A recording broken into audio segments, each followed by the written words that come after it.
I connected that camera to your laptop. Okay.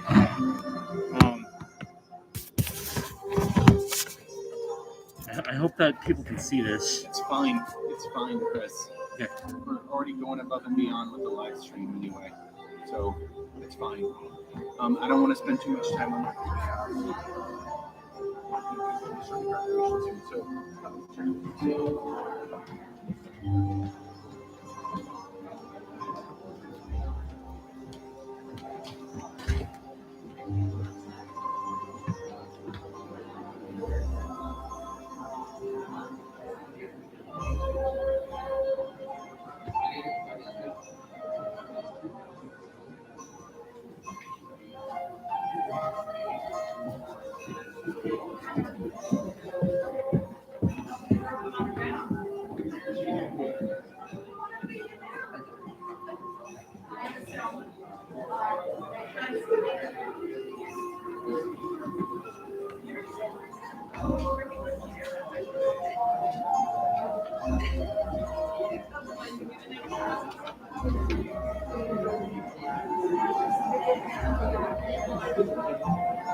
高一点，感觉好像有点怪怪的。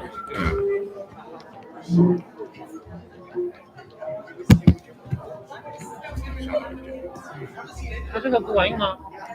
那个比较好一点。他说要用那个录另外其他的东西。哦，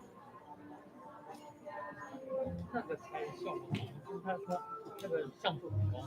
他这个是那个，其实这个也还好，我觉得还可以。离太远。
Amazing. Oh, it's live.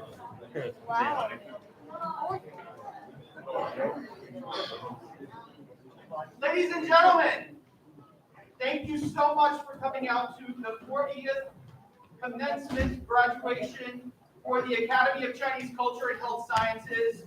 We are here honoring our graduates in our Masters in Traditional Chinese Medicine program. We also have doctorate program graduates as well, although that's not happening this time. So without further ado, welcome to all of you, and let the ceremony begin.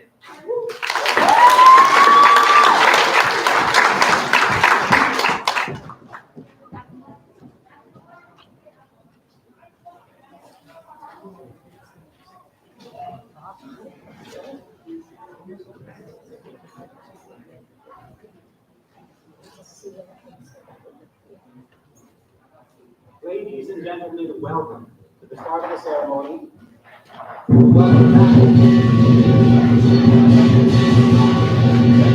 女士们、先生们、各位来宾，午安！首先向各位介绍我校校长严学安伟先生，他刚出去了。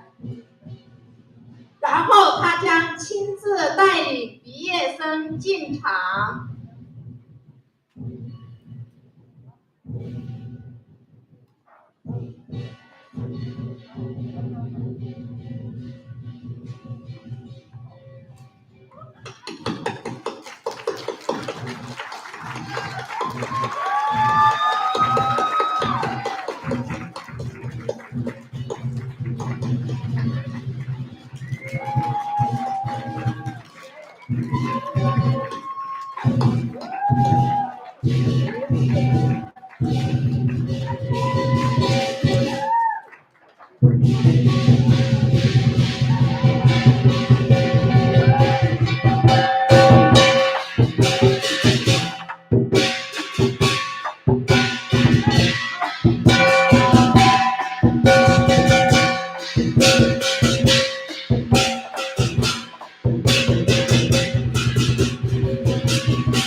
You all might have to cover.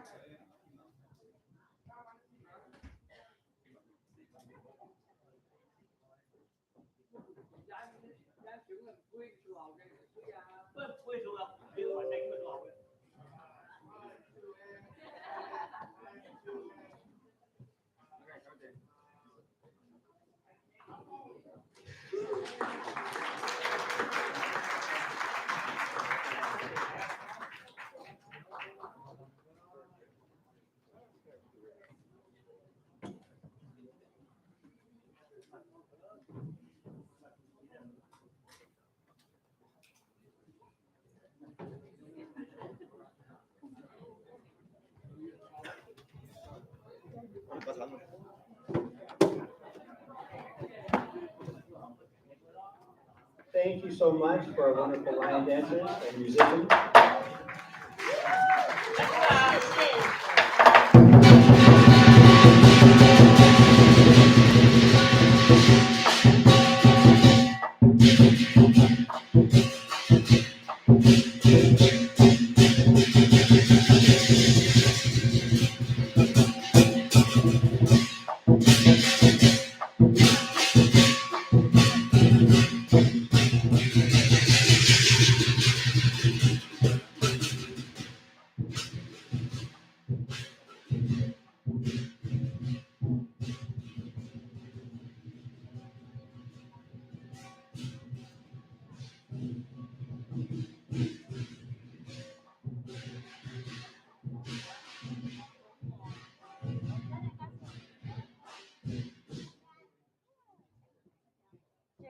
rest of the day will be a little bit more quiet.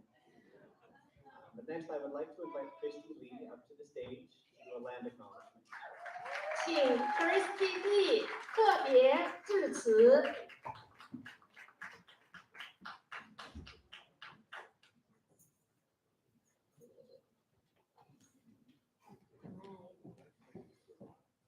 We would like to begin our ceremony by acknowledging that we are on the ancestral territory of the Muwekma Ohlone people who have lived here for over 10,000 years and who continue to live and thrive here today. We honor the native peoples of California as the original and ongoing stewards of these lands.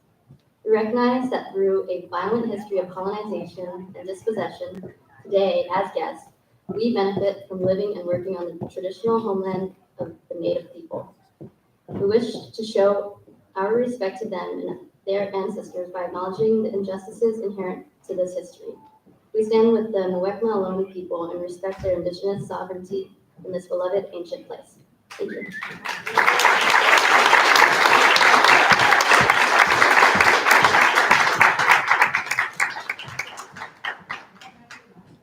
Thank you, Christy.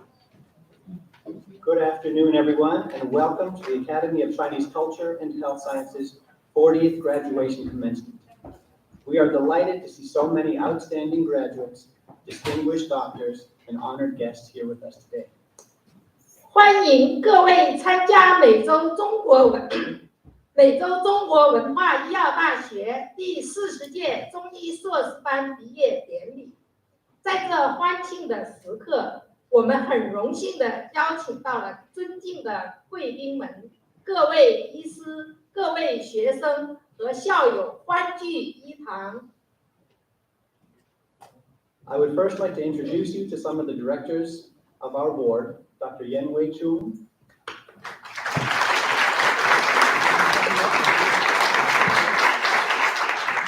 Dr. Rong Yuan Zhang,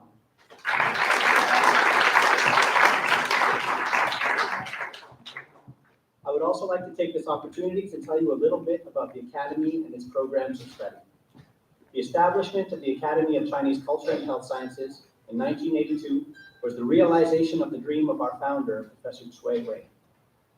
The Academy started as the Taoist Center and quickly transformed into ACCHS, now the second oldest nationally accredited TCM school in the United States.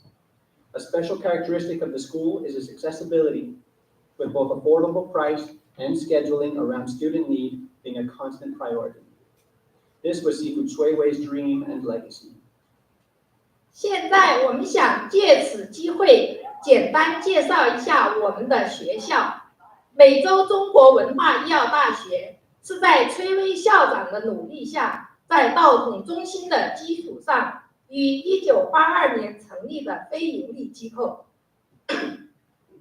位于奥克兰市中心，是美国高等教育评审会立案的大学，授予传统中医科学硕士学位和博士学位。学校的特色是让成人更容易获得学习中医的机会，使传统中医在美国发扬光大。这是崔巍校长的梦想和遗愿。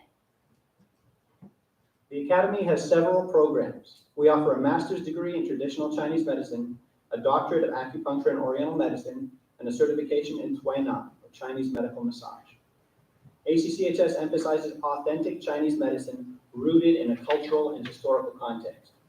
The programs are rigorous, Our students must complete 3,205 hours of training, which includes 960 hours of clinical experience. 学校开设中医硕士学位班、中医博士学位班以及500小时推拿证书班。我校强调真正的中医和知识，根植于中国文化和历史的背景。学校教学计划严谨，中医硕士学位毕业生必须完成3205小时的学习，其中包括960小时的临床实习，确保教学质量。Over the past 40 years, the Academy has matriculated 850 graduates, including the 19 graduates who are with us today.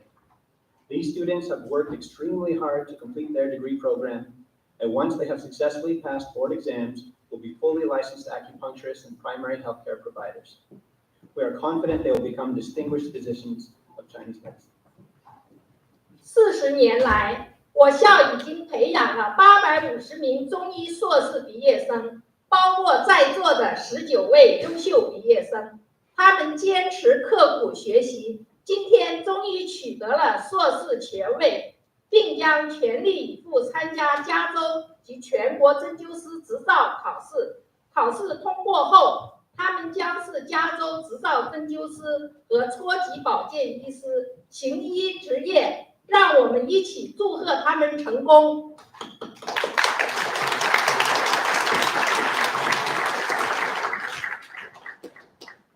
We are proud of our school. We are proud of its well-designed curriculum and of its excellent faculty who dedicate themselves to teaching, researching, and guiding students through a continual process of growth and development. And today we are especially proud of our hardworking graduates who will go on to contribute to the physical, mental, and spiritual health of their communities and to the flourishing of TCM in the nation and worldwide. 女士们、先生们，我们以我校优良的课程设置为荣，我们以发展中医教育事业的老师们为荣，我们以坚持努力而成功的毕业生为荣。我们深信，在今后的日子里，会有更多的人从事和钻研中医传统医学。造福全人类。I would now like to invite up to the podium the chairman of the board, Dr. Yen-Wei Chung, who is also the traveling physician of the Grateful Dead and a descendant of Confucius' closest disciple. So TCM has been running in his veins for thousands of years. 下面请钟延卫医师，我们的董事长致辞。Yes, dear graduates and distinguished guests, this is Dr. Xiong. I've been teaching at the school 40 years, ever since the beginning. For instance, this year is the 40th anniversary of our school. Our school is the second oldest in the whole United States. Our school is very different from other schools because we're not just care about the state licensing exam. Actually, I personally care much less. That's a bureaucracy. I care much more than the realistic skill, knowledge, the ancient philosophy. You know, this is the only school rooted in the Chinese culture. And sometimes we have lecture about Taoist philosophy, you know, and Tai Chi. This school already 40 years ago used to be seafood. Dr. Chen, our founder, teach at the Golden Gate Bridge, Golden Gate Park. You know that? A lot of mostly Caucasian people, students follow spiritually, like follow him as a guru. So he has mobilized his knowledge, ancient Taoist philosophy. Originally, the school wasn't even named the ACCHS. That was Taoist Center, remember? 41 years ago, used to be. 1970s. So a lot of follow, like the Confucius disciples follow the Confucius very, deeply, very spiritually. So we do teach something other than TCM, like Feng Shui, Qi Kong, and originally that and philosophy that our school rooted from was really old, older even than the Chinese medicine. Chinese medicine, who knows how long the Chinese medicine history? Anybody knows? From the Yellow for Internal Medicine Classics, he has a private doctor named Qi, 4,700 years ago. Before that, it used to be the Chinese of the yin yang trigram. This probably see. 乾卦, 坤卦, that's the whole universe. There was a spiritual guru, Fu Xi, that's the Chinese medicine original rooting from, roughly 7 or 8,000 years ago. He decoded the whole universe, all the Chinese medicine, all the feng shui, all the qigong, all those follow up civilization and culture come from them. You know? So that's very simple. So nobody dare to declare the logo as a trademark of Tai Chi. You know why? That's the reason. 7 or 8,000 years ago, Fu Xi. So our school is, the culture is based on that really profound knowledge, which is even older than the Baba Shiva. Remember the Indian spiritual guru? Both Indian and Chinese. I'm quite involved in both Indian yoga and Chinese Qigong. And those was almost, that's the root of the philosophy of the Chinese medicine. Chinese medicine happened much later, you know. And remember the Yellow Emperor Internal Medicine Classic mentioned about the yin and yang balance. Everybody heard about the yin and yang. 调和阴阳，阴平阳逆，精神乃至. That means yin and yang not just balance, also need to be support each other.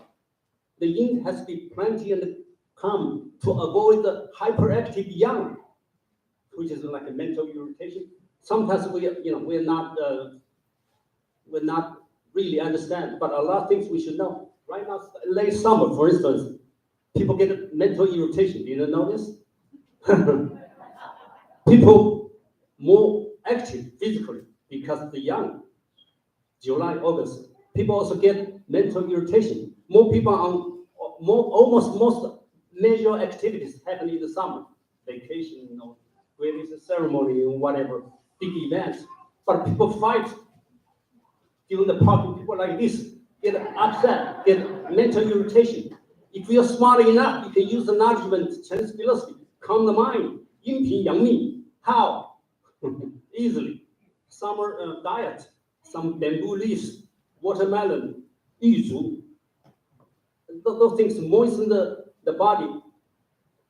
Diuretic, like bamboo leaves, lotus leaf, lotus heart. See, those are diuretic, calm the irritation mind. If you're smart enough, you can use for more than treating patients, treat your family, for healthy diet. That idea, idea. But when we do this, it's better not just follow most textbooks saying so. A few years ago, I was in Nanjing University. I made a lecture, really mentioned those and made good influence. So when we practice Chinese medicine, we should do the realistic Chinese medicine, not too much influenced by the modern science. For instance, some people have a red eyeball. Oh, the Chinese medicine might say that's a 视网膜剥落. The 视网膜, how do you say that? 视网膜, the membrane of behind the eyeball. Okay, yeah, whatever. Get torn out. If you use that name, the Western medicine diagnosis, which is scientific, but the scientific doesn't mean better. Sometimes it means worse because of the mechanical viewpoint. So then we have to fix with surgery. 视网膜剥落, we have to think about surgery. But for Chinese medicine, mentioned a few thousand years ago, that's a wind fire from the liver meridian. You can perhaps simply leave the ear tip, let go. Why? Because the ear are the microcosmos. Our body is part of the nature. Our body is a microcosmos. In our body, the nose, the scalp, the tongue, the hands, the palm, all the UV channel, also the ear is a microcosmos. We can simply fix the microcosmos to affect our microcosmos. That's a smart idea to use Chinese medicine. So I encourage you to practice the genuine, realistic, not fake Chinese medicine. But I also encourage graders do, like I said, more than just the licensing exam. You know, there's so many. How many thousand? 60,000. 60,000 acupuncturists licensed all over the United States. There's so many, but you have to do something very special. Be spiritual, be a Taoist. Our goal of education goal, the commission is to train everybody to a Taoist immortal. I want you to live forever. But 2,500 years ago, Lao Tzu mentioned, you know, can you focus your 专气自柔，能婴儿乎? That means, can you focus your qi to make it as yield, as supple as a baby? So you feel really healthy, your qi is like a baby. Never get old. That's our, you know, our education goal. Namaste. Thank you, everybody.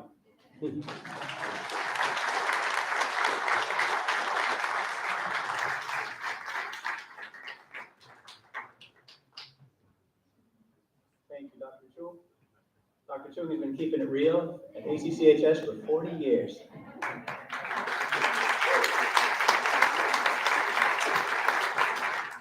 And next, I'd like to welcome to the podium our president, Mr. Andres Bella. 下面请校长 Andres Bala 发言。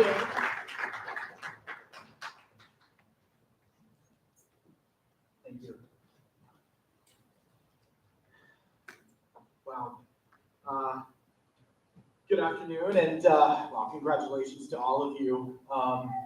So amazing to see all of your faces, and I'm so excited that I've had an opportunity to work one-on-one with each and every one of you. When I started thinking about what I was going to say today, a lot of kind of what's happening in this day and age, and sort of the message that I wanted to impart to you all, it sort of resonates with things that I've been preaching at the school since I got there, since I've been there. So I definitely want to extend a very warm welcome to everyone who's here today. You honor the tremendous efforts made by these amazing graduates. And I won't tell you the enormous challenges that these graduates face during their program, during the pandemic, because these graduates that are here with you today, they overcame those challenges. No doubt that COVID has affected each and every one of us, but by being here today, you make a stand. And whether you're in person or on the live feed, you highlight the best things that make us human. And by being here today, you show honor, respect, and appreciation for our graduates. So I thank you wholeheartedly for that. Our graduates exemplify the sheer will and determination needed to succeed and become the healers we desperately need in this world. The graduation commencement, as I was saying before, is my single most favorite event of the year. Every year I do everything that I can to drive home the point that graduation day and commencement requires extreme reverence, because commencement, as you all know, means the beginning of something. In this case, it's the beginning of a new journey for all of our graduates. They're our hope. These graduates worked hard to get here today, masked, Zooming, fighting fatigue, fear. School was not the end result. It was a means to an end, which in this case is a beginning. The beginning of a career as a medical practitioner. When these graduates decided that they would become healers, they knew the path would be long and winding. They were excited to accept the notion of becoming a healer, and they were thrilled at the prospect of becoming a medical practitioner. And then they realized the inevitable: they had to go to school. Their excitement, of course, soon gave way to the travails of study, memorization, practice, and sacrifice. This was the first beginning, and then COVID hit. Our graduates not only maintained every ounce of determination, but also adapted to an overwhelming set of challenges.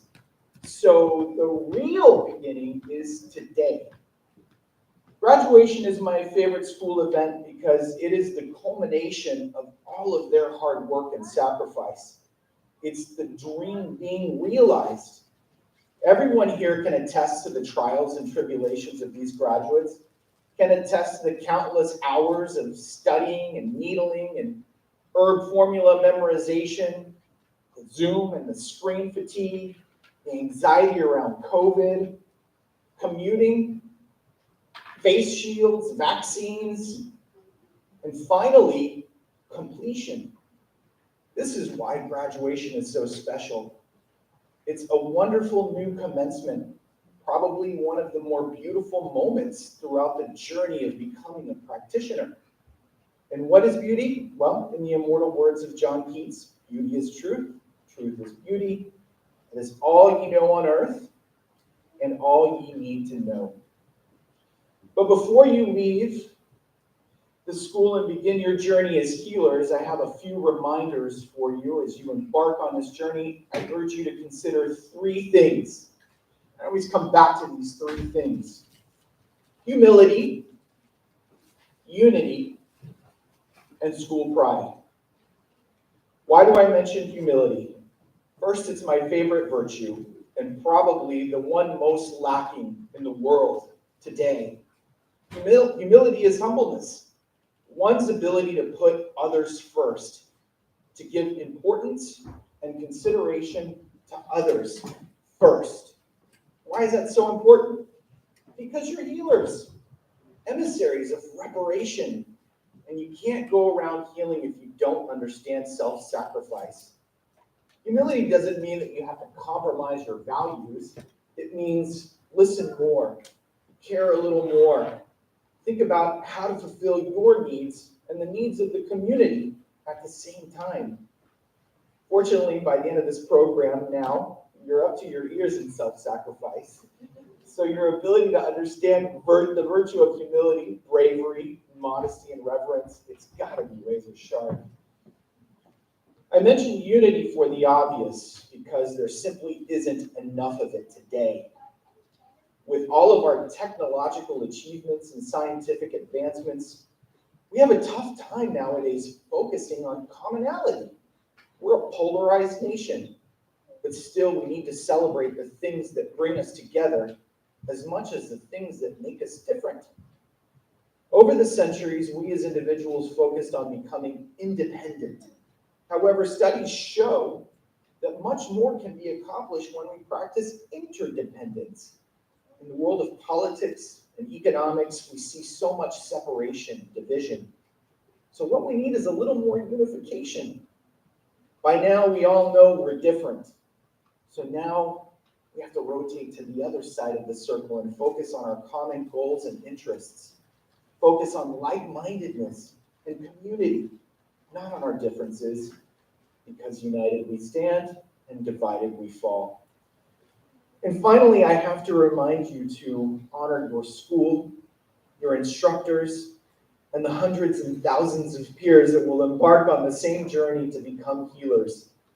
Remember that myself and the administrators and the faculty are not working at the school as part of some get-rich-quick scheme. We're all educators and we're dedicated to helping students achieve the monumental task of program matriculation and graduation. It's not always pretty, but together we get the job done. I ask you to remember your school because as graduates, you must become part of the fraternity of ACCHS educators, alumni of ACCHS. As humble unifiers, you must assist and facilitate the dream of acupuncture students today and tomorrow. No one in education is in it for the money. And at ACCHS, we continue to perpetuate the founder's dream to make acupuncture and traditional Chinese medicine accessible to everyone. If we want to keep tuition low in the Bay Area and propagate the dreams of future TCM practitioners, we definitely need your help. We ask that you teach, tutor, donate and celebrate to the educational programs at ACCHS, and that you help us grow our nonprofit school in size and scope. Our goal has only ever been to improve the resources at the school so that we can mitigate the arduousness of the programs. It definitely takes a village. So congratulations to you all. Thank you for making me so proud, and thank you for giving us this day of beauty.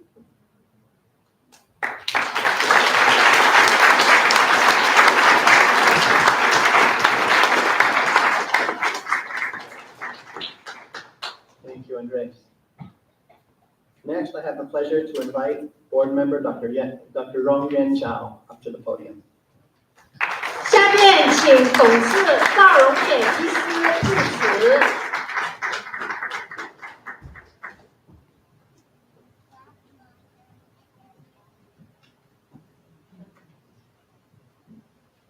Thank you. Our excellent DAOM team. Thank you, Sophia. It's a great job for MSTCM Chinese program. Thank you for your effort to the academy and the students. My name is Roy. I'm a board member, and I serve all of you, my lovely students, as the vice president of ACCS. It's my honor to be here today for the celebration. So on behalf of the board of the directors, I extend my hardest congratulations to the class of 2022.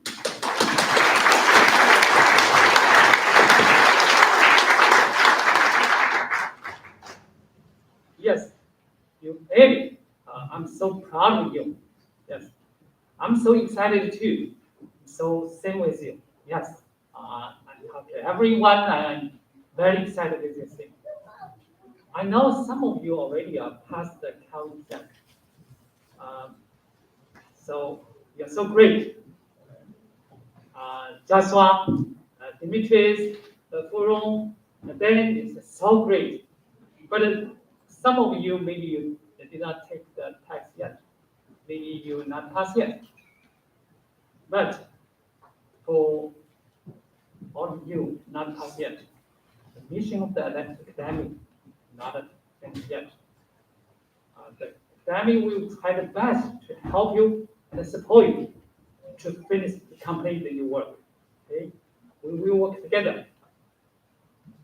We may not be able to change the history, and we may not be able to become somebody or something, but we can help our community, and we can help those in need.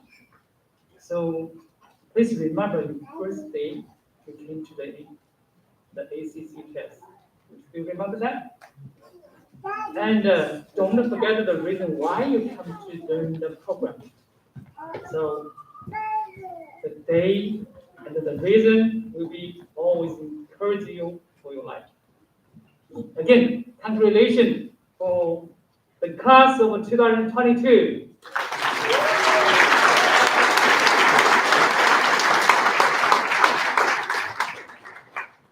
And welcome you back whenever you need ACCS. And welcome you back when you become strong. The school needs your help, needs your support, and the new future student need your help too. So that's my words. Please remember that. Okay. God bless you. God bless ACCGS. Thank you. Thank you.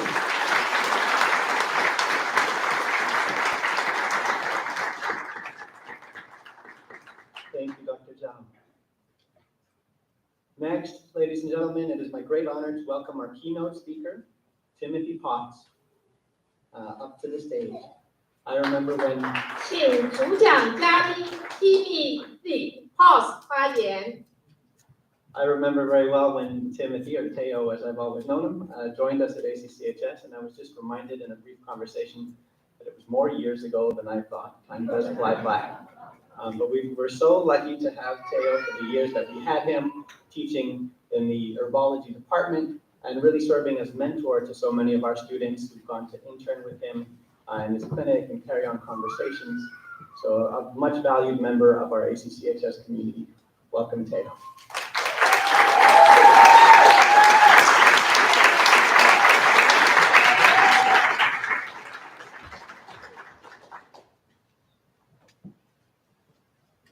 Hi, everybody. Just make sure you can hear me. So, when Michelle first asked if I would speak to you guys today, my first response was, of course. Total honor. I'd be happy to do it. By Friday of this week, I was a pretty big wreck with how nervous I felt. So much so that with my second patient of the day, she asked about how I was. And she's a very long time patient, so I had no issues saying, you know, actually, I'm kind of a wreck. She said, well, what's going on? I said, well, she actually happens to be a life coach. I said, well, I'm really nervous about this talk I'm about to give. And she said, well, where in your body are you feeling this nervousness? I said, well, mostly right here in my gut. She said, well, why don't you just take a few breaths and sit there in your gut with it. She said, just remember that you spend every day talking to me. What is it that's making you nervous? And when she asked that, something inside my belly let go. And I realized that I was nervous about the thing that we probably as practitioners always feel the most nervous about, which is the worry about whether or not we're going to say the right thing. Put in the right needle, give them the right thing.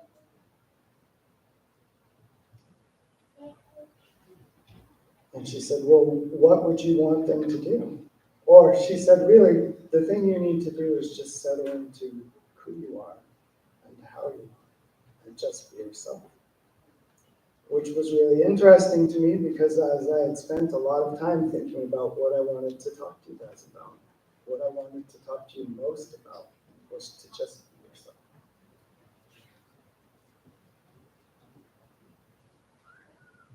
That it's normal to be afraid that you may or may not say the right thing or do the right thing. And that to help you land in this moment as much as you can. So I wanted to slow down and help you land right here. Because as Andres and everyone has said, what you've just done is a big deal.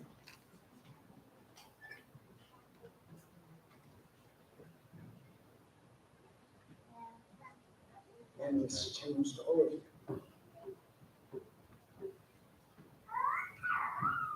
When I used to teach in the clinic, one of my favorite things was watching you all through time become completely different people.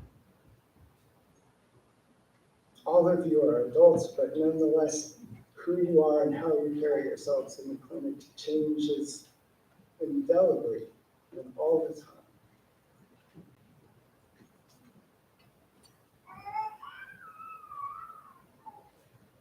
So we all have doubt.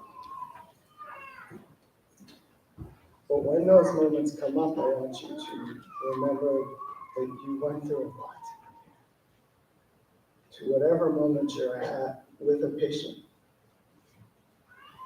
that you need just to remember the power of what you have accomplished, the power of what you have learned. And that as you head out on your own, and you start to feel, oh my God, now I'm just by myself. You're not by yourself. as some of the other teachers here have said, you rely on a culture and an art form and a medicine that is so very old.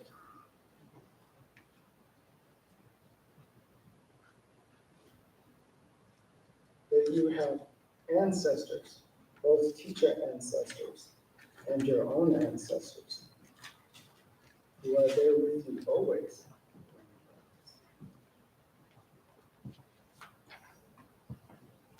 That the roots of your medicine go very, very deep.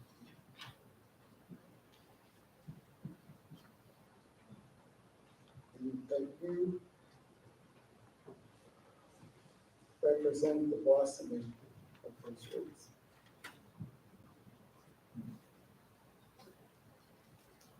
It's also important for you to remember,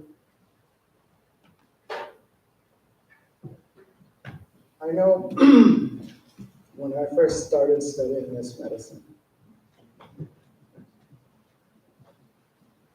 and the depths of it got more and more vast,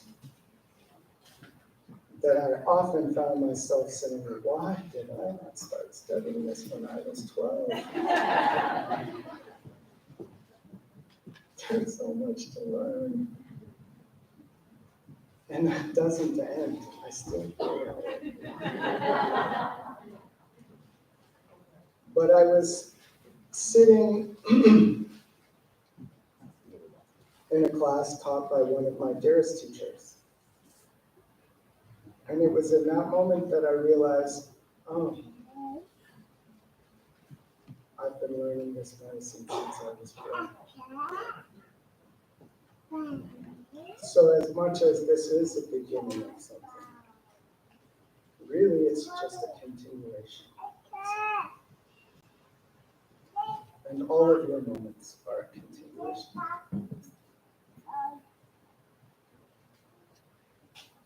Nonetheless, no matter how rooted you will feel, because of all the things that happen in life.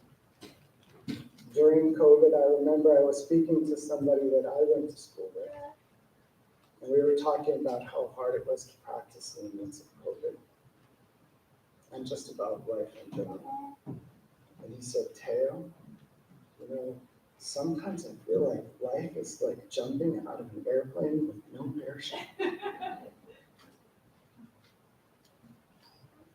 And I thought about that for a while. And because I study a lot of Buddhism, the words that came to mind were, then it's really a very good thing that there is no ground. So here we all are, falling through space together. And there you would be, sitting with your patients, falling through space with them. And really your biggest task is to help them know it's okay. That they feel like they're falling through space. So I wanted to share something that Kosho Uchiyama, who was a Zen master, said. Because I think it applies a lot to the practice of medicine, but also just to life.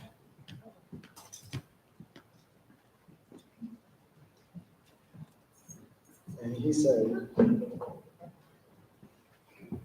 like the weather, there are all sorts of conditions in our personal lives. There are clear days, cloudy days, rainy ones, and stormy ones.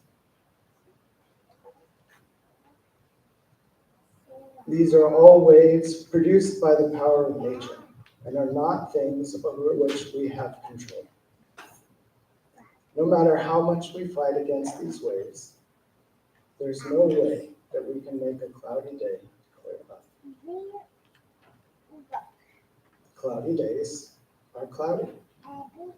Clear days are clear. It is only natural that thoughts come and go, and that psychological and physiological conditions fluctuate accordingly. All of this is the very reality and manifestation of life. Seeing all of this as the scenery of life, without being pulled apart by it, this is the stability of human life. This is settling down into our life. So in many ways, that's your main job.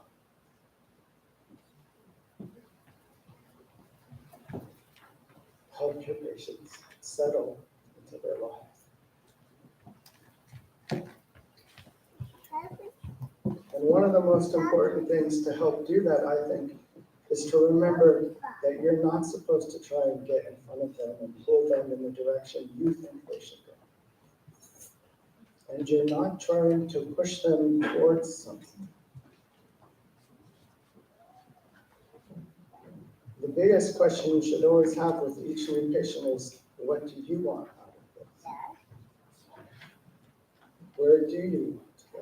And then how do you walk with them or fall through space with them and help them get where they want to go?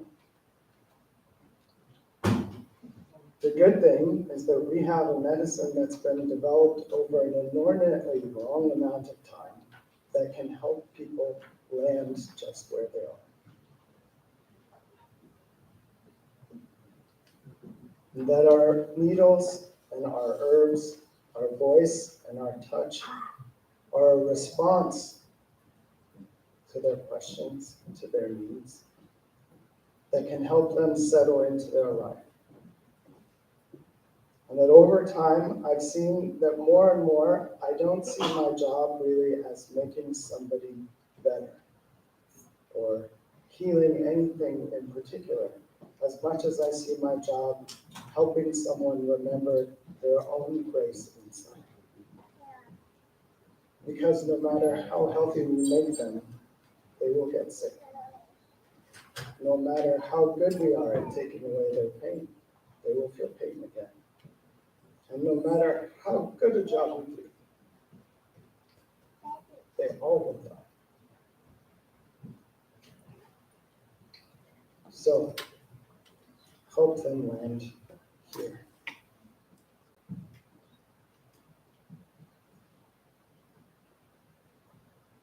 I also want to share with you a poem from a book of poems called Mountain Poems of Stonehouse. It was a Chinese Zen monk hermit who lived on a mountain I can't remember the name of right now.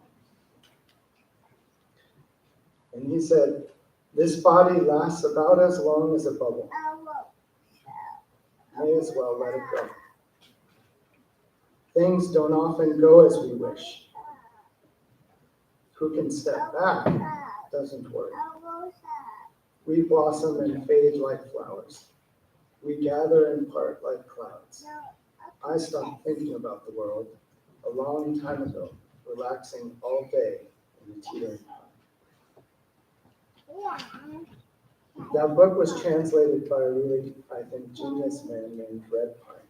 And Red Pine often adds a little note to the end of the poems. And in this particular one, he thought it was important, I think, because of the poet's use of the word bubble, to add a little note.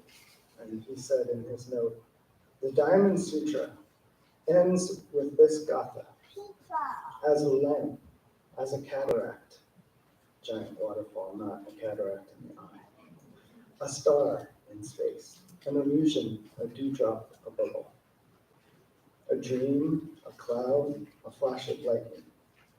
You all created things like this." So, be yourself. And in that vein, I brought this drum because I knew I just had to be myself. And I think it was maybe about a year ago that I started playing this drum for my patients, which was super nerve-wracking at first. And I didn't play it for all patients, just the ones I thought would maybe be okay. The funny thing was, all of the patients I didn't play it for noticed, you never play that drum for me. I want the drum. Okay. The other thing about this drum is that this drum is the only, I don't even really, I hate to say the word inanimate object because I don't think of it that way, but it's the only thing that I have ever made. And that's mostly because as soon as I got into my clinic, I realized this drum needs a name. And at the time, I happened to be reading Trungpa, who's a Buddhist teacher. And he was talking, I was reading about a particular part of the book where he talks about Lungta. And Lungta is the wind horse. And he talks about invoking wind horse. And wind horse, if you've ever seen prayer flags, there's a horse amongst all the different images that has what looks like horns. And Lungta translates to wind horse, but it's also the wind of vitality. And he talks about the importance of invoking wind horse, mostly from a spiritual perspective. And that really what that has to do with is finding our own deepest curiosity. And that by invoking our curiosity about what's going on, we can get through the most difficult things that we can find. And so after I put needles in, usually it's when I play, I tell people that story. And I tell them that Lungta's name is Lungta because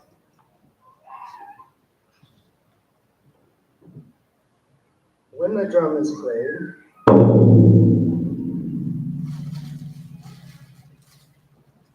I noticed I could feel it in almost my entire body.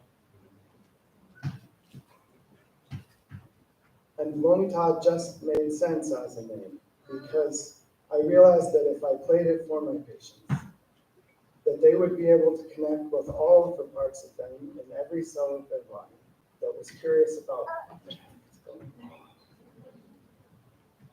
And that can help them deal with almost anything. And there's a really good way for me to get them to settle into what's about to happen. So we're going to settle into what's about to happen as we walk. So I'll play it just a little bit.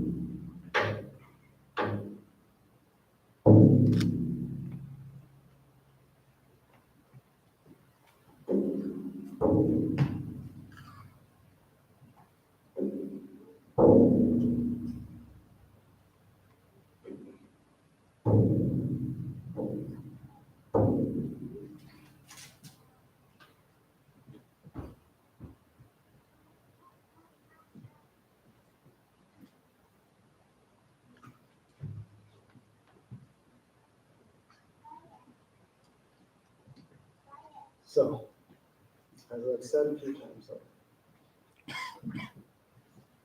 just be yourself. Which is good because you really don't have a choice.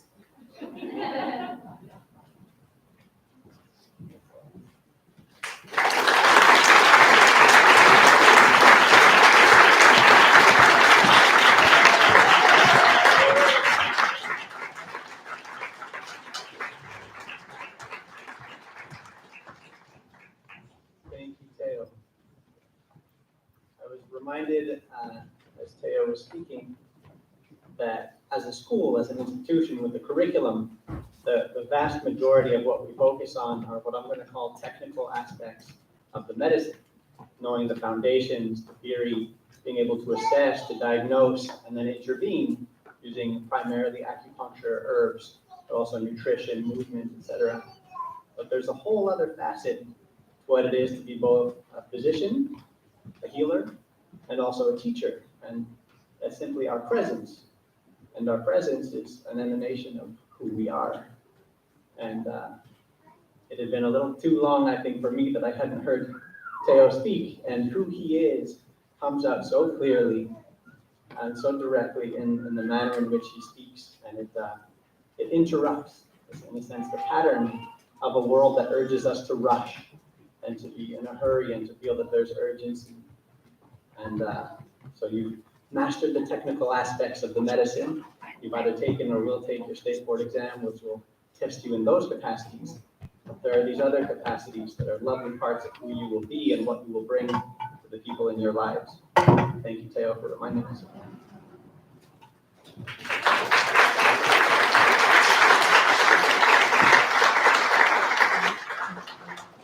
I'd also like to take a moment to acknowledge and to welcome another member of our board, Ms. Eva Wukoy.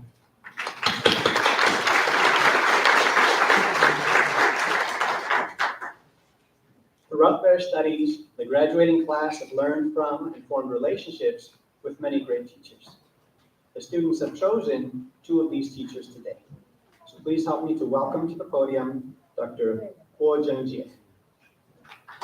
下面请教务主任郭正杰老师发言。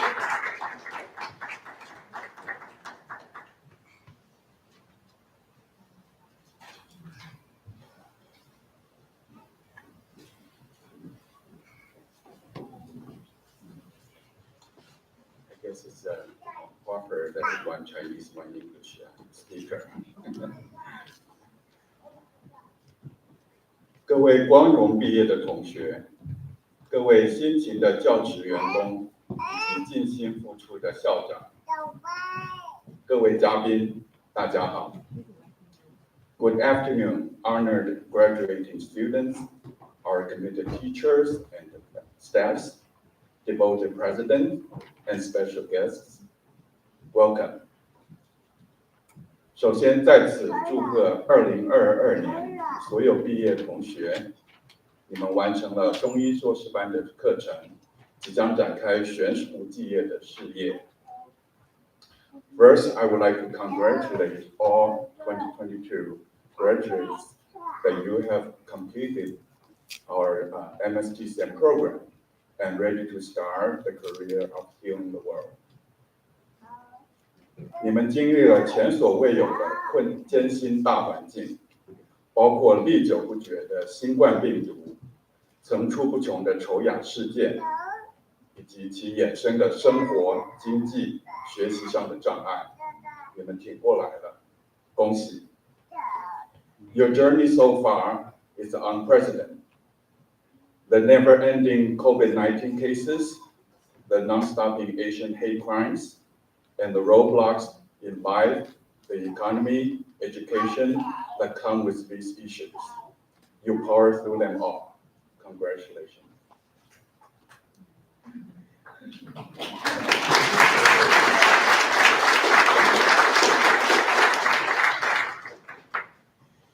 请你看看你们的周围，这个成就是由各位的坚持、家人的支持、你们同学之间的合作及各位老师的付出所共同完成的。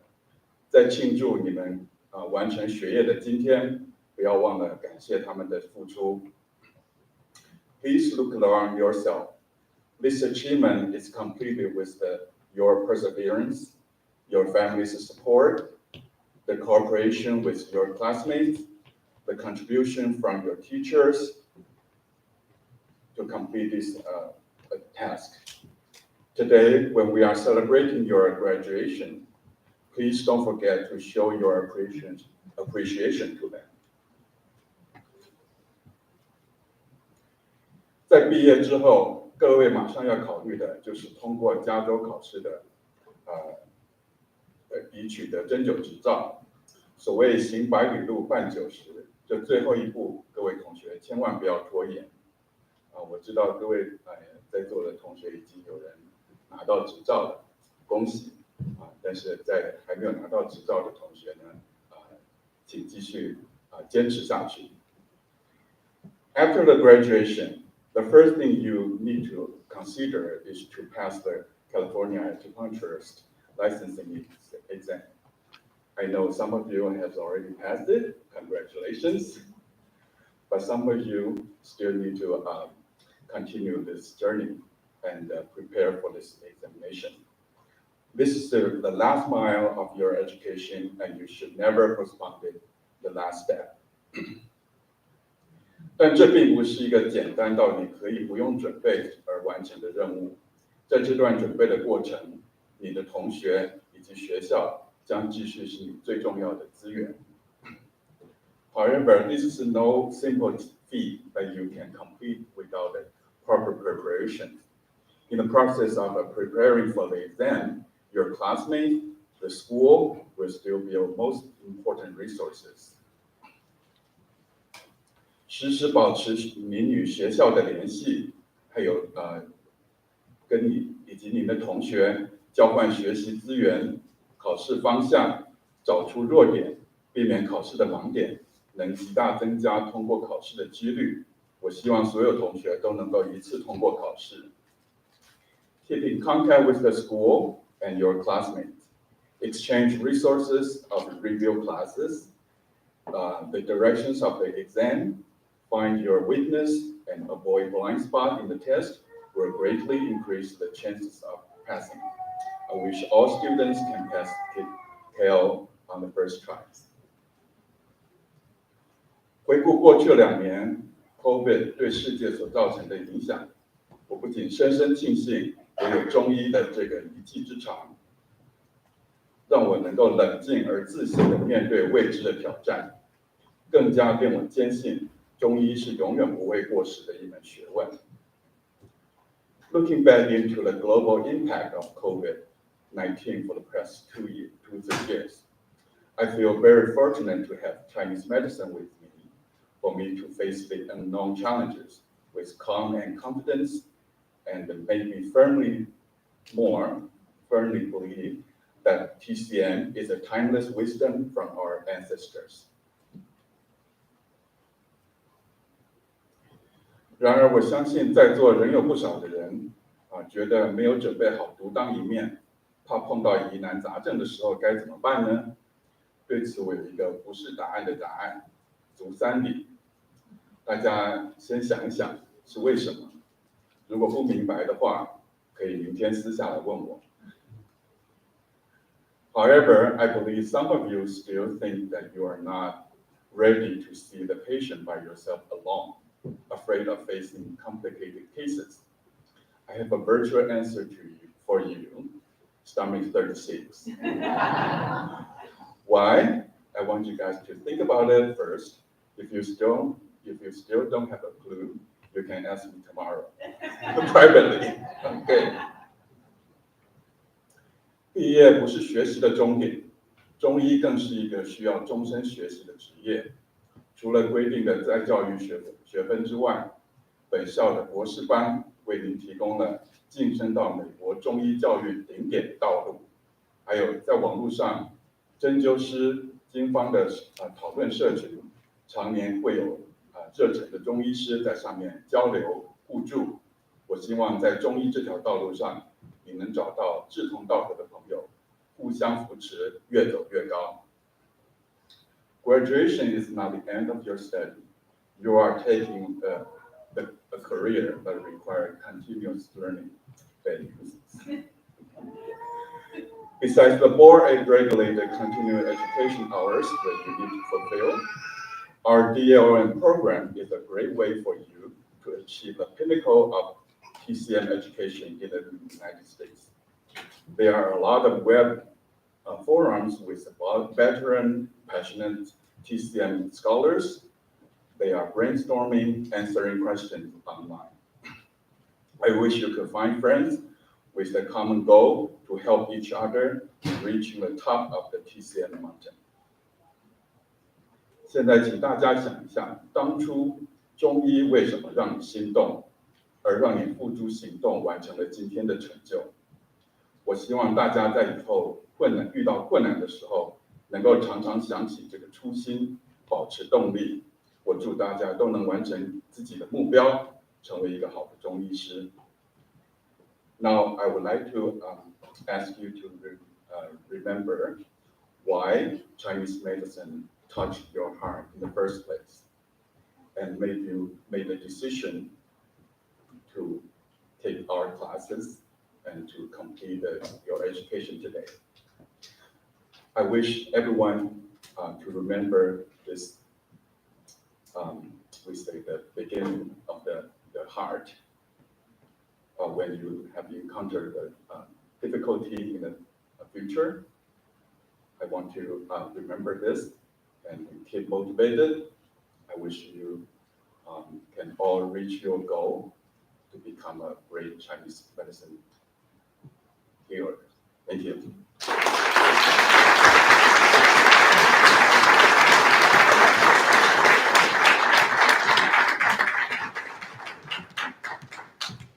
Thank you, Terry.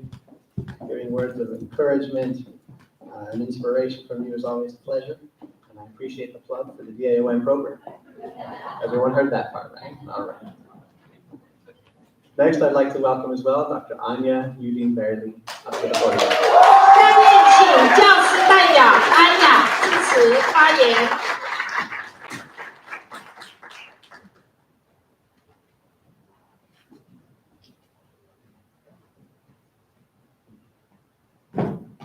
Good afternoon, everyone. Hard acts to follow those speeches that we just heard. I'll do my best. It is so nice to see all of your faces. Not on Zoom, attached to full-size bodies, sometimes surprising, and all together in one space, in this space that our school created for us, so that we can celebrate your achievement, your commencement. A lot of you, I had a tremendous privilege and honor to teach, and that enriched my life also tremendously. And I shared the difficulty of doing it during pandemic while I was in my doctorate program with you guys, and we were able to do this together. We survived. We thrived. Congratulations to all of you.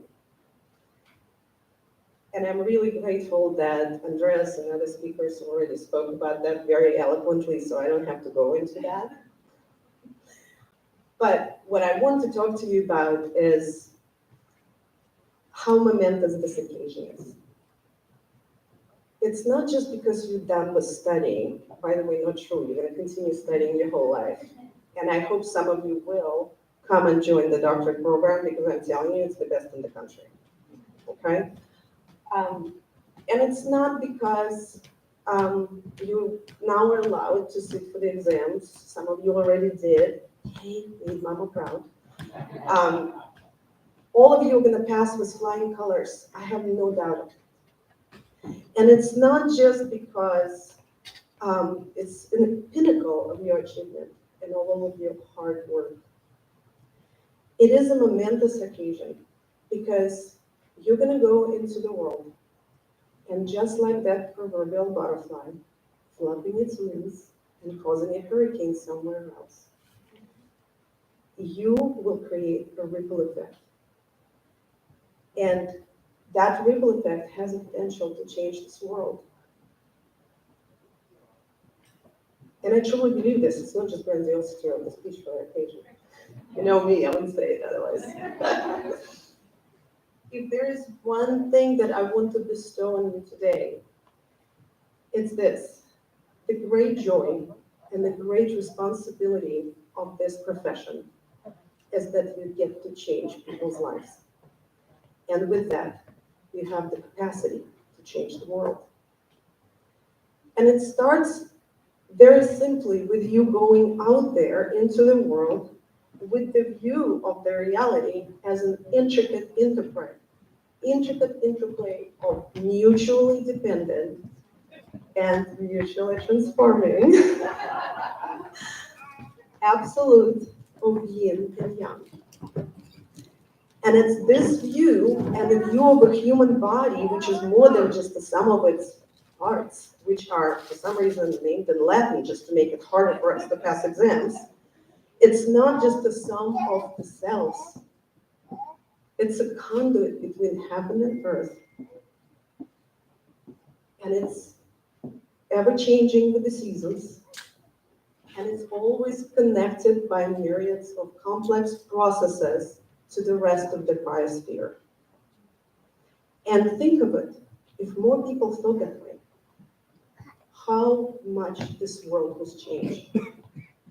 And when we stray away with that point of view, things go wrong, which we saw in the last 3 years during this pandemic.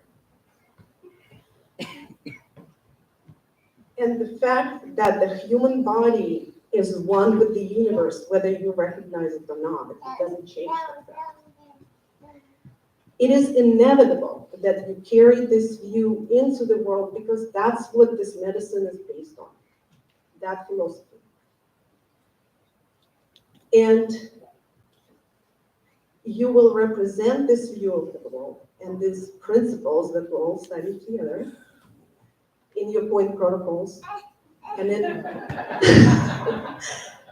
your herbal formulas and in your choices of points and herbs and their energetics and their interrelation. And it will be represented in how you will be guiding your patients back to restoring the balance and interconnectedness in their lives. And like the butterfly effect, the ripple effect of your practice, of what you do, will be seen for years to come. And hopefully that change will also change you.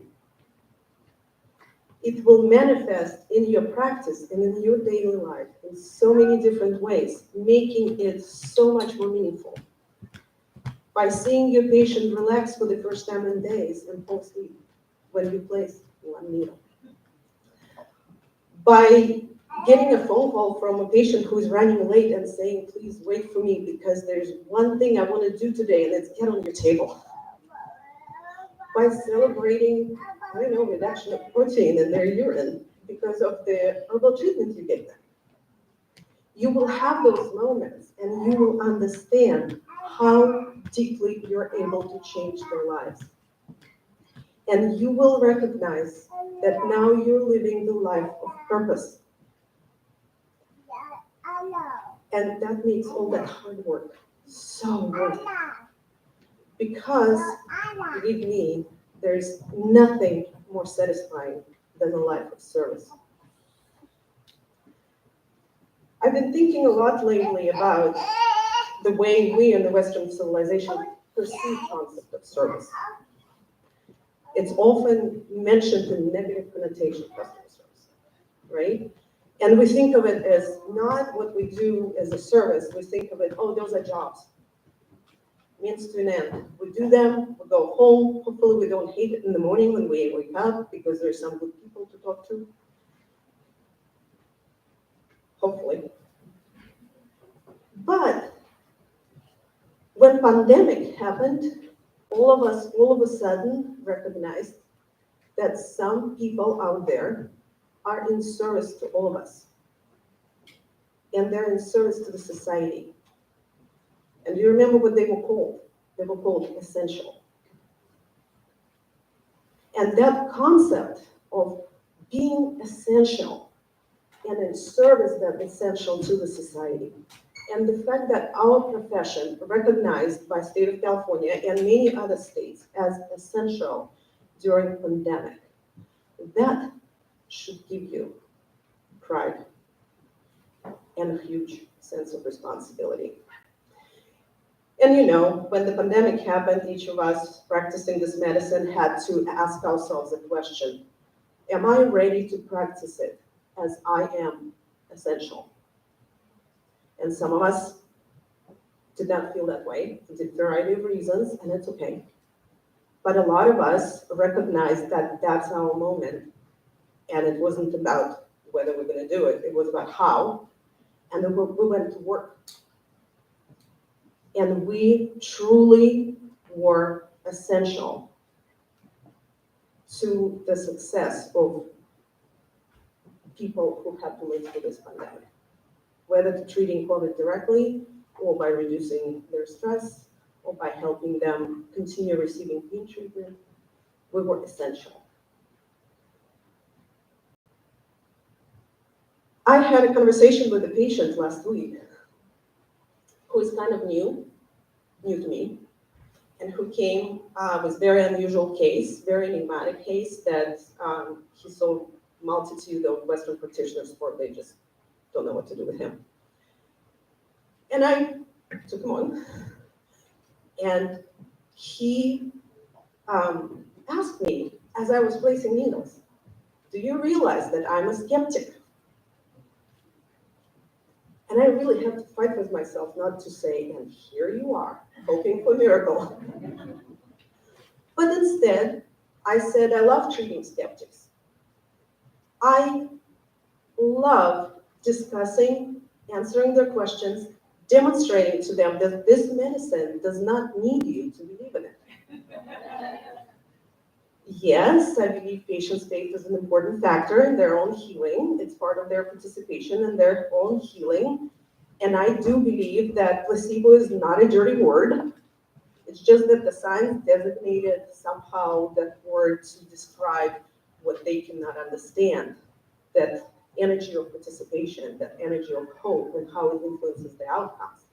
And science always falls behind anyways, behind the reality. So one day they're going to come up with tools and technology to describe what it is that placebo does. But even beyond that, this medicine stands in its own right. It has been standing for 4,000 years, and you can treat a skeptic and achieve meaningful clinical outcomes each time. And I encourage you to not to avoid skeptics. On the contrary, seek them out and practice your reasoning on them.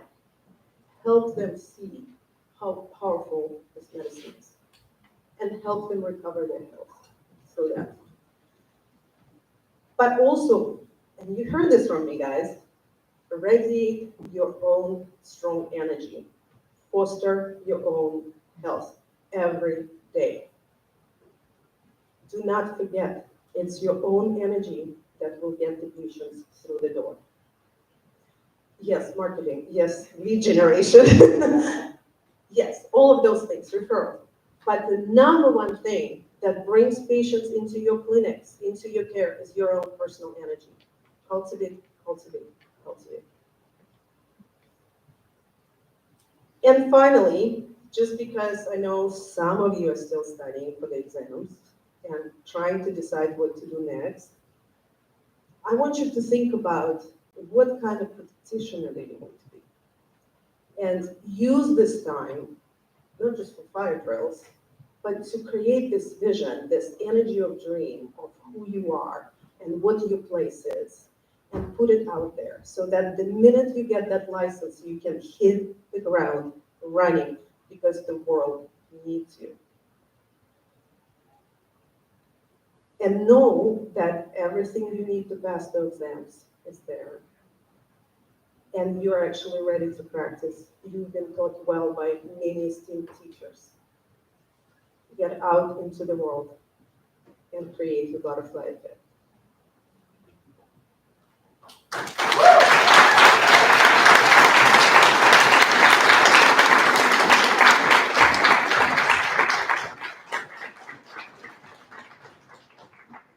Thank you.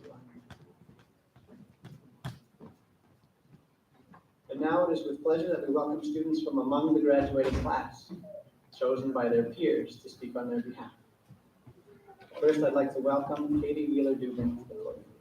下面请英文班学生代表 Katie 发言。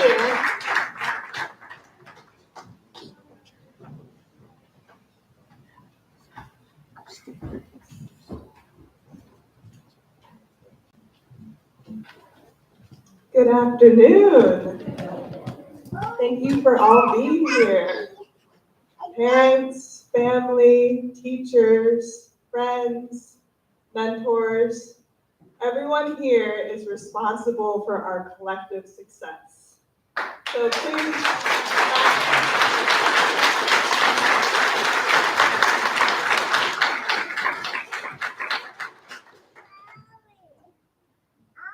When working on this speech, I kept returning to a question. The question of what it means to live a healthy life. What it means to be healthy. And if in fact I knew how to do that myself. Is health blood pressure 120/80? Is health a feeling when you wake up in the morning? Is health the right schedule, the correct diet, the brightness in your eyes? Is health a perspective? Is health simply freedom from disease? In traditional Chinese medicine, we learn that health is harmony within the body, harmony of yin and yang, a smooth flow of qi and blood on both the physical and emotional, mental, spiritual level. So health is a certain flow. Easier said than done. One of my teachers, Dennis, described health as the rich and multifaceted connection individuals held to different sources of community. Without a rich societal life of interdependence and rapport, he didn't believe his patients could thrive. I believe this is true, but I also know there's limits to health that certain communities don't have access to, that not everyone has access to healthcare or stores with fresh produce or the education to learn what it means to live a healthy life. Ursula K. Le Guin wrote, "Freedom is a heavy load, a great and strange burden for the spirit to undertake. It is not easy, it is not a gift given, but a choice made, and the choice may be a hard one." I think the choices she refers to are the ones we know would make us healthier people. Maybe this means going to bed earlier, or walking to work, or eating less ice cream, or spending more time outside with our kids. But we are, after all, people, and we need help and guidance to make better choices for ourselves. We need help from people who have special knowledge and skills in areas we don't. And everyone deserves access to healthcare so they can have a choice. It is my belief that it is our responsibility now, as graduates, to make this medicine accessible to as many people as we can, and show up for them in our own health and wellness. Speaking of Teo, I once had a conversation with Teo Potts when I was completing observation hours in the beginning of my clinical study. People were coming to him to see for sciatica, insomnia, forehead wrinkles, and they'd end up talking about abuse, generational trauma, fear, and put simply, the seemingly insurmountable struggle of being human.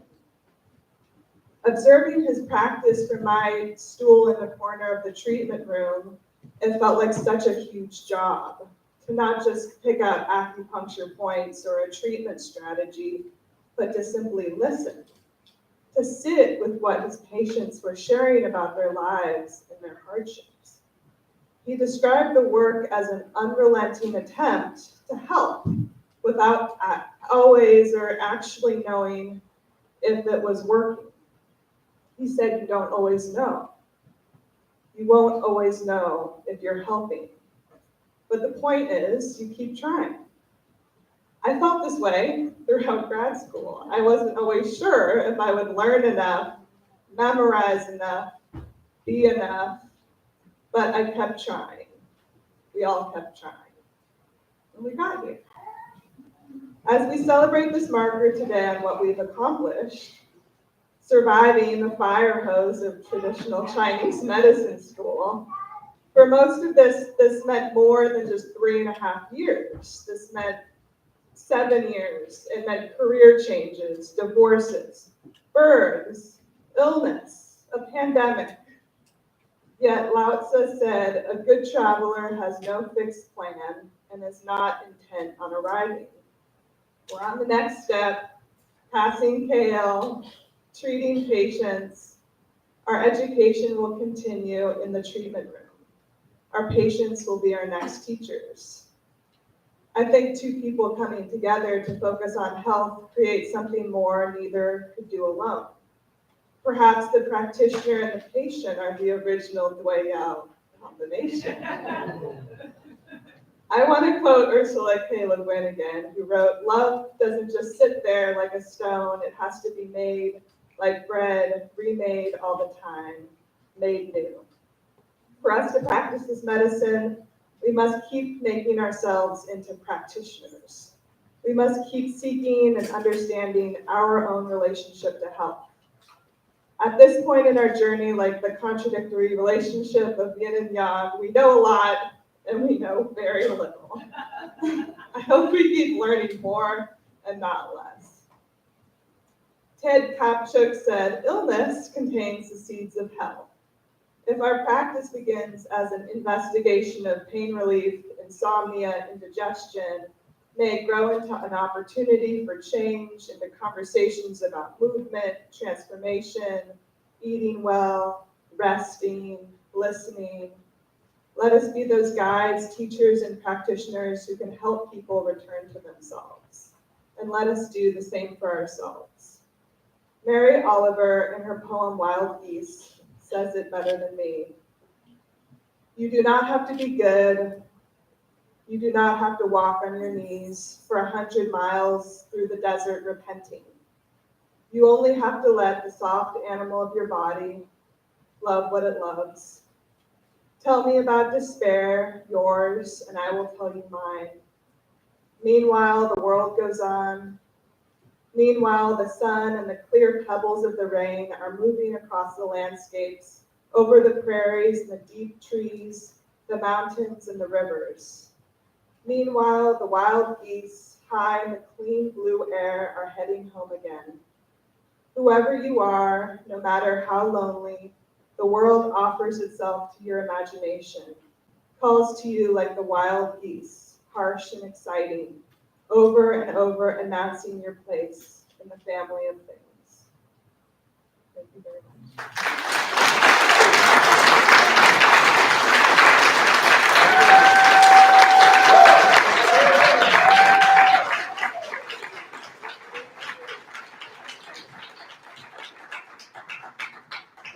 Thank you, Katie.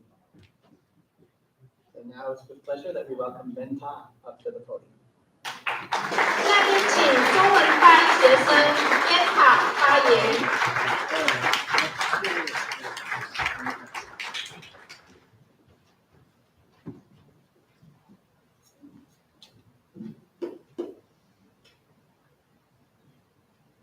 Good afternoon. I think they say the worst will last. Well, before I begin, I would like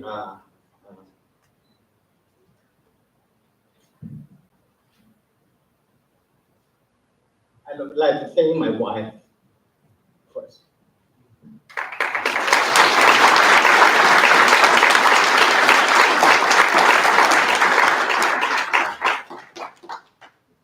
think we've been together about 50 years. We know each other for 50 years. Yes. We went to elementary school together, and ever since, she's been supporting me. By the way, she's the one that did the watermelon.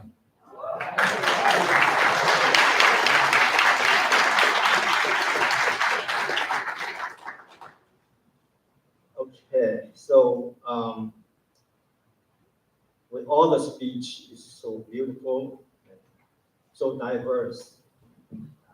Before I begin, I was thinking about it, and if you think what our medicine can do, and versus what Western medicine can do, you probably have a line of specialists lined up from here all the way out in the street to do what we do. It is very powerful. But I would like to congratulations for class of 2022. I have a long way of talk about, COVID. Our president already took care of that, so I saved that part. It's been a heck of a ride, isn't it? But we did it. Congratulations. Again, my name is Ben, and I'm from the Chinese cohort. Yes, our school, we do have a dual track, Chinese and English master program in traditional Chinese medicine, or TCM. I represent the Chinese cohort in present this talk. And when I practice this talk right here, it took me about an hour. Just kidding. No. Well, no, but no, our president over there, he already cut down about 30 minutes. All right. So but since I'm from the Chinese cohort, so I have a Chinese version of this too, right? So are you ready for 60 minutes of exciting talk about TCM? Just kidding. Okay. Well, for our family and friends in the audience, what exactly have we learned in TCM? You talk about, you have the, emotional aspect of it, you have the physical back of it, you have the pain, you have almost a lot of, very, very vast, diverse field. So maybe I'm here to try to kind of give you an idea of what we have learned in TCM. Personally, I believe we learned from the ancient way. We have been in practice for at least 4,000 years, way before the Roman Empire. We approach healthcare in a holistic perspective. And we also do differential diagnosis. Maybe that's why Tel was only playing drum for certain patients in some places, and he did not play because there's differential diagnosis involved. Also, we study herb, we study acupuncture, all those aspects. So by the way, in California, in the whole nation, California is the only state that have a different test than the rest of the nation, because as a licensed California acupuncture, we certified both in acupuncture and herb herbologists, while the rest of the state, the rest of the country not. So, talk about differential diagnosis. What exactly is that? So I think it is what we do is derived from our senses, our touch, right? And the very famous 10 questions that we always ask our patients, right? Whether you're hot, you're cold, you sweat, your pain, your urine, right? Your stool, your thirst, appetite, right? And also sleep, also plays a cycle. So we ask all those questions, and then we adjust our patient's chi in order to bring harmony to yin and yang. Here we go again, harmony in yin and yang, right? So that's what we do. But how do you adjust? How to adjust your yin and yang? We adjust it to using qi. And what you ask, what is qi then, right? Qi, this is what's written in the 14th century about in the medical journal, in Chinese medical journal. Qi is the basis of understanding the body and its interaction with the environment. That's what qi is. So that's what we learned. And then for my alumni, now that you are DG, done graduate, what's next, right? Taking the cow. But in the audience, we have about, I think, over 10 or 11 people already passed the count. Congratulations.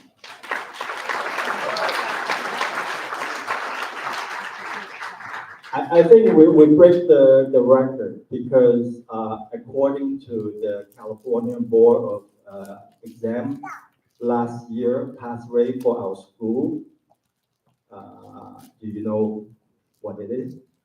Okay, there's a total of 4 people took the exam and only 1 passed. That's 25%. But I think this year we're looking at almost 100% here. Congratulations.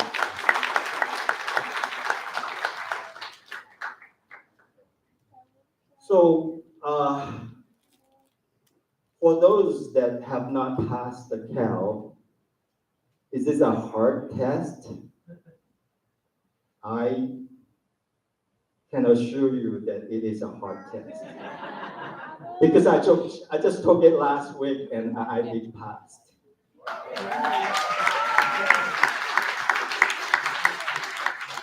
Why do I say it is a hard test? It is not a hard test, but it is a difficult test to pass.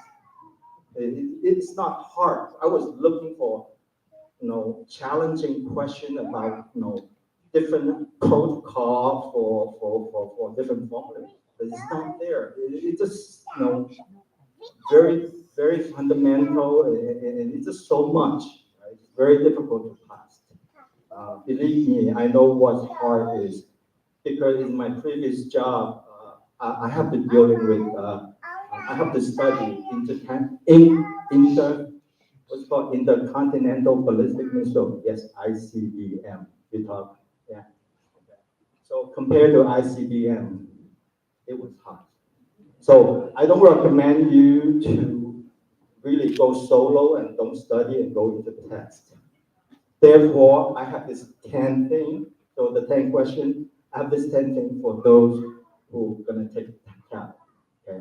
Number 1, be sure allow 8 to 12 weeks. You need that much time to study. Okay. And make a consistent effort of studying. Number 2, don't form a study group. Okay. They said 2 brain is better than 1. 3 is the best. You know why? Because Chinese proverb said, walking among 3, one of them ought to be my teacher. Okay. Also, 3 make the decision a lot easier. Majority rule. Okay. And for those that can't get along with your friend or can't get along with your classmate, make sure you enroll in some kind of test taking seminar or some kind of program. Make sure you understand what to do that. And then for the other thing is they said practice make perfect. Practice the test. Practice the test. Because the question is very different than what you can get in the classroom.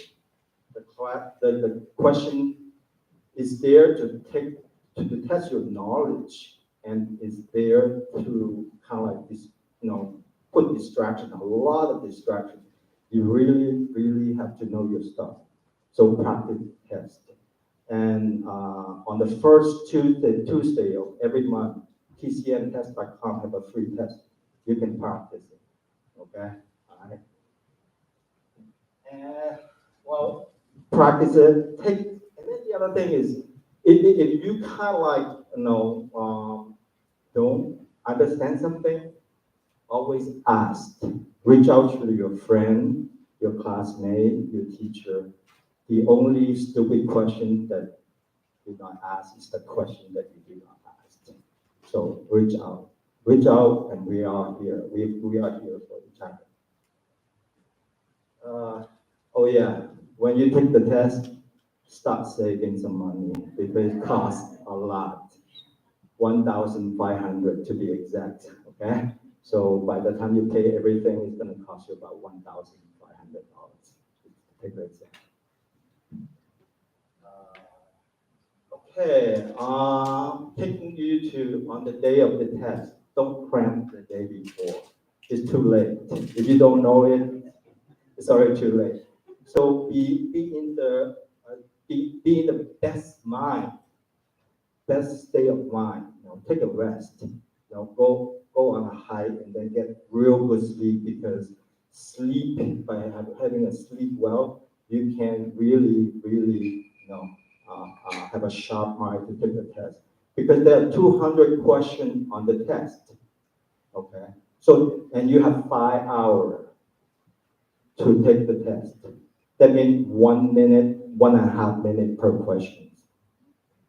So when I submit my test, I have 2 minutes left. And I thought I was the worst, but actually Josh got 1 minute left. So it is gonna take you that much energy. Oh yeah, dress warm on the day, whether it's 100 degrees outside, dress warm, okay? Because you're gonna get blasted. You lock in a room with 14 computers, and then the AC just keep blasting, and then you get cold, and you get, so just dress warm. And don't bring anything with a pocket, because they won't let pocket go inside the test room, so.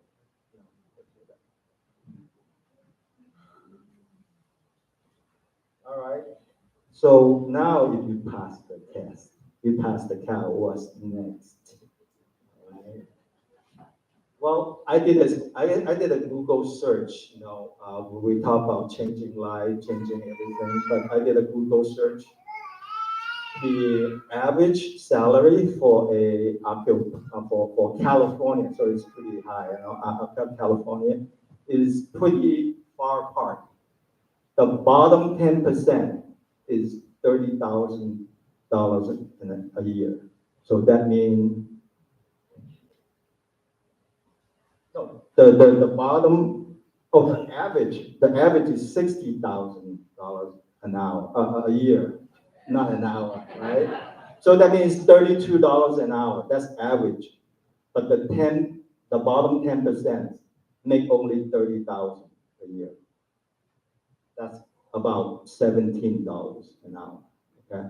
And then the top 10% make about $160,000 a year. So that is about $87 to $90 an hour. So those are the range that you take. You can always, take the option of be your own boss, right? Open. But in order to be your own boss, you need to add about 30% of the operating cost, right? So in order for you to make close to the average of a average salary, you need to charge at least $80 per session in order to make, I figured out to be $52 an hour. So those are the numbers. And these are the fact because, once you go out there, we still need to feed ourselves, right? So to sum up, congratulations, class of 2022. Okay.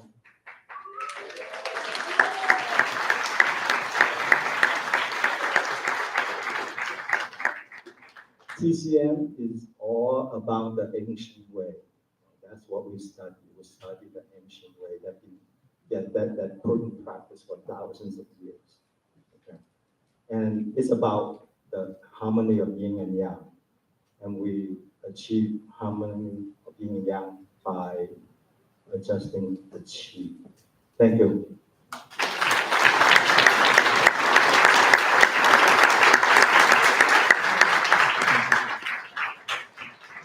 Thank you, Ben.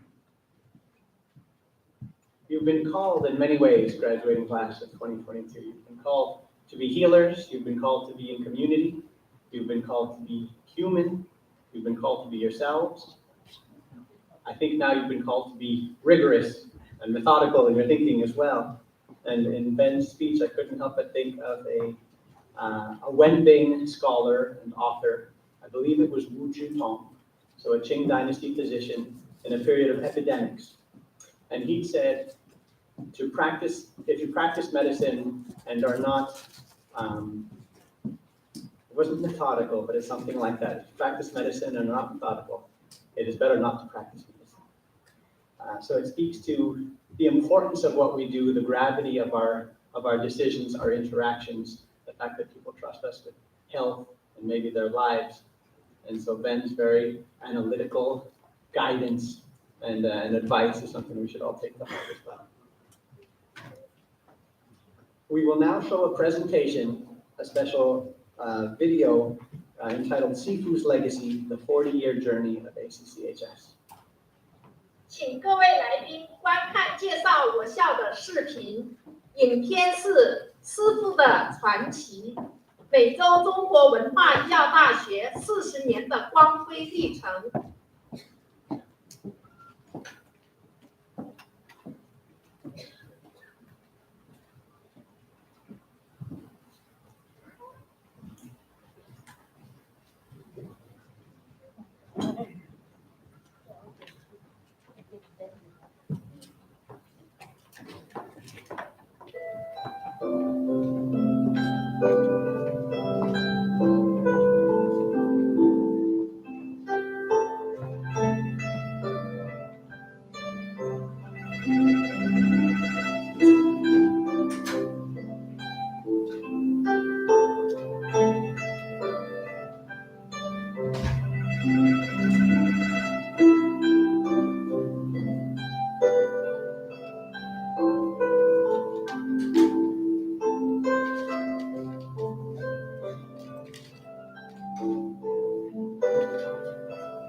And now, the moment you've all been waiting for.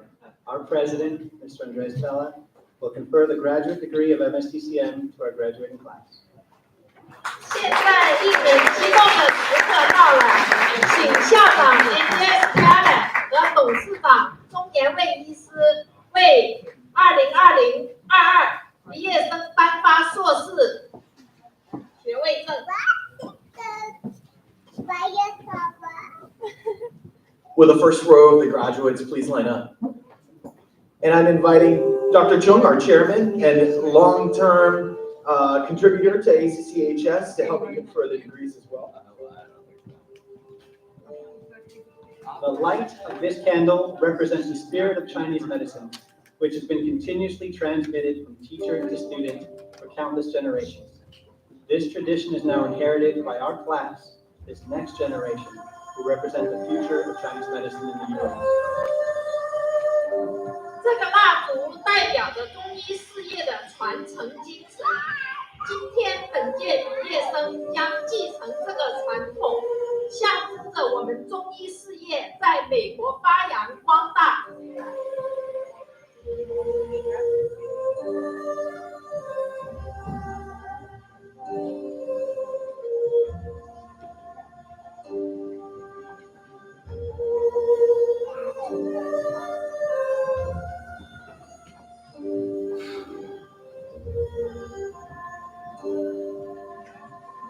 Uro Chen.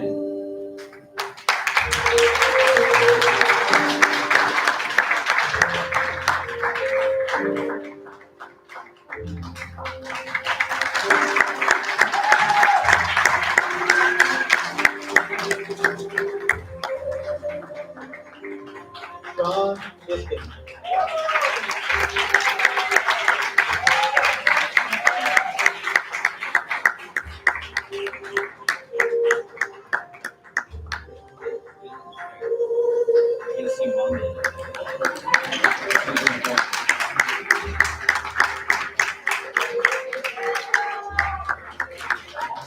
Xiao Huang.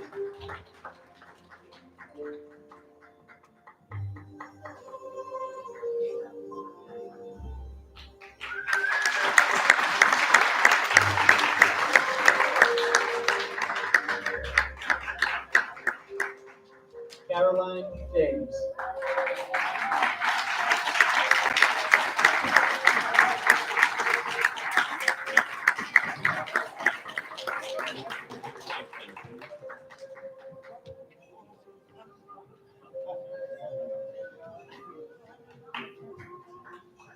Samantha Johnson.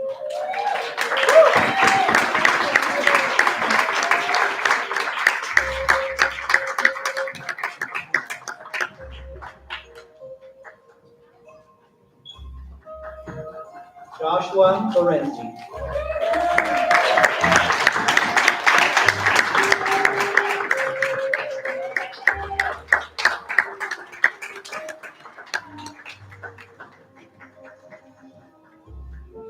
Kelly Lee.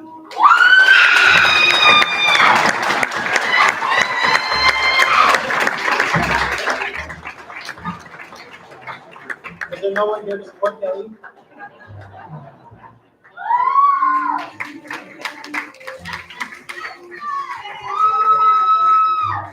Christy Lee.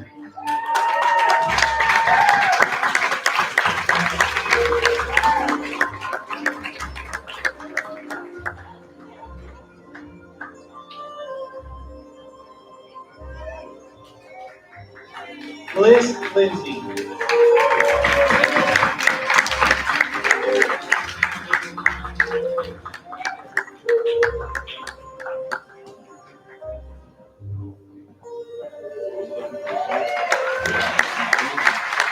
Sapphire Miriam.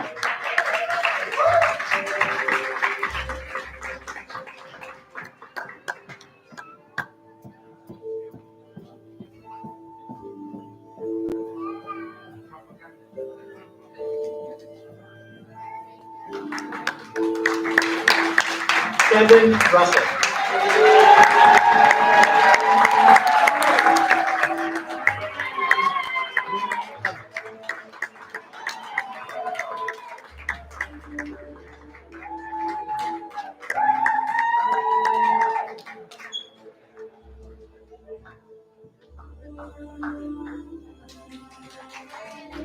Demetrius Sparto.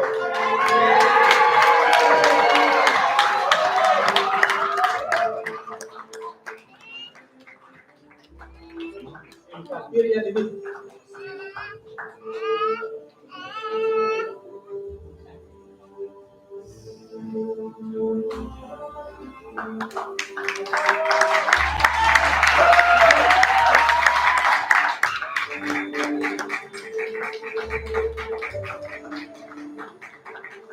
Ben Tom.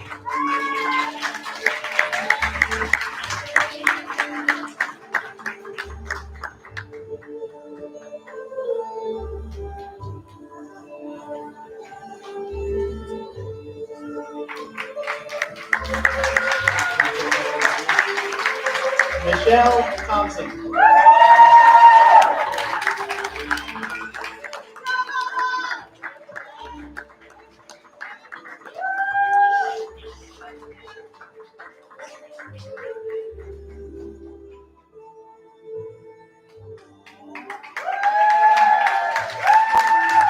Yen Sai.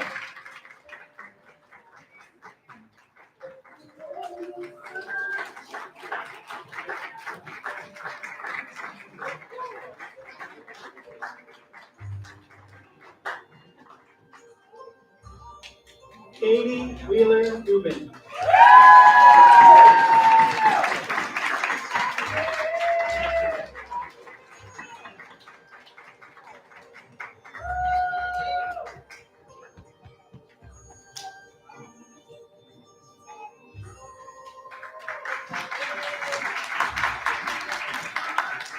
Last but not least, Evelyn Wu.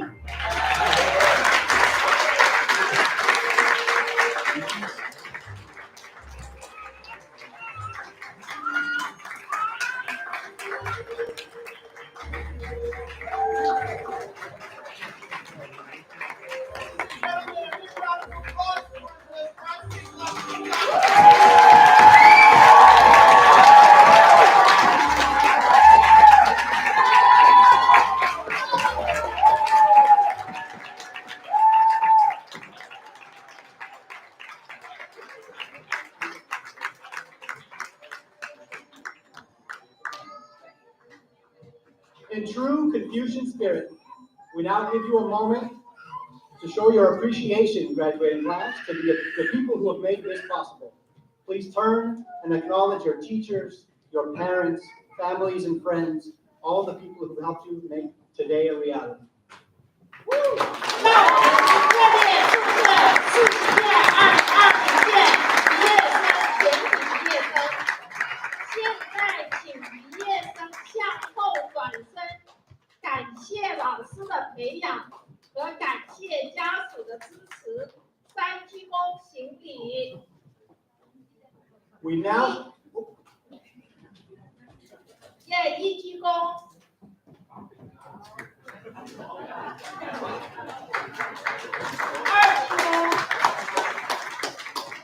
，3鞠躬，谢谢。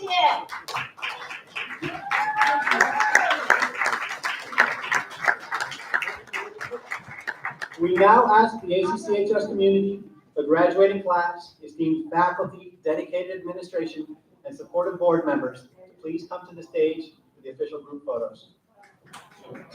请全体老师、毕业生和员工上台欢聚，摄影留念。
Right here. And then we're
Aqua, please.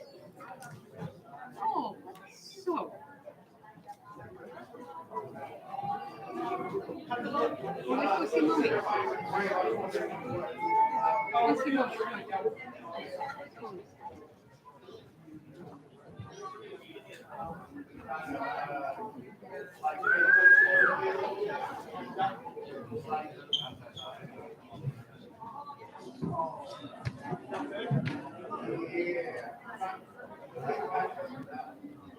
bring this one over a little bit. Yeah.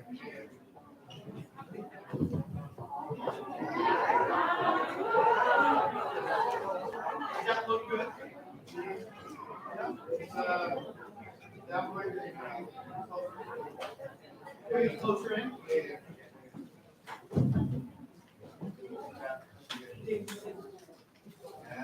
Are we good? Yeah, that's fine.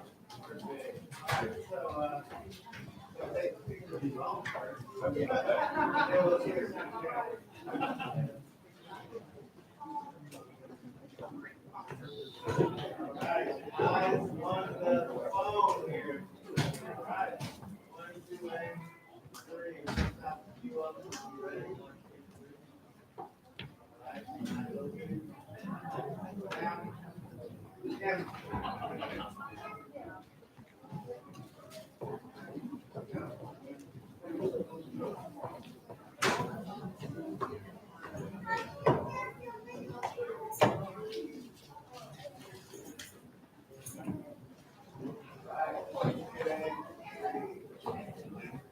More.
Thank you everyone again for coming today to celebrate our graduates. 美洲中国文化医药大学第40届毕业典礼成功结束，再次感谢各位的光临。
Finish it.